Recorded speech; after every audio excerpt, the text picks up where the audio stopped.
3 hari dak terjingok di area rumah korban metu ke bau dak sedap.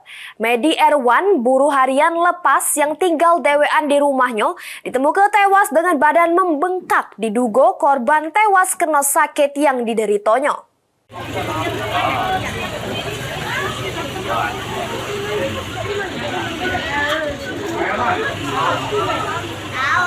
Warga di Jalan Batu Nilam, Kelurahan 26 Ilir, Kecamatan Bukit Kecil, Palembang, mendadak heboh dengan ditemukannya lanang yang tewas mengenas ke di jero rumahnya.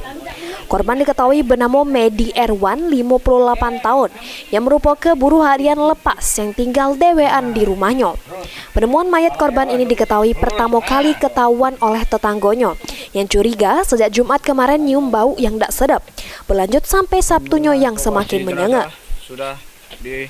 Pas diselek bener baik, korban yang sudah beberapa hari tidak terlihat sudah tewas dengan kondisi badan sudah membengkak.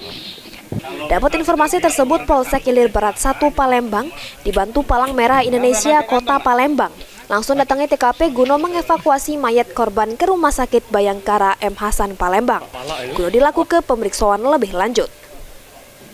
Tapi pihak keluarga korban minta untuk tidak diautopsi, sehingga korban yang diduga tewas kena sakit ini langsung dibawa ke rumah duka. Heru Wahyudi, PAL TV.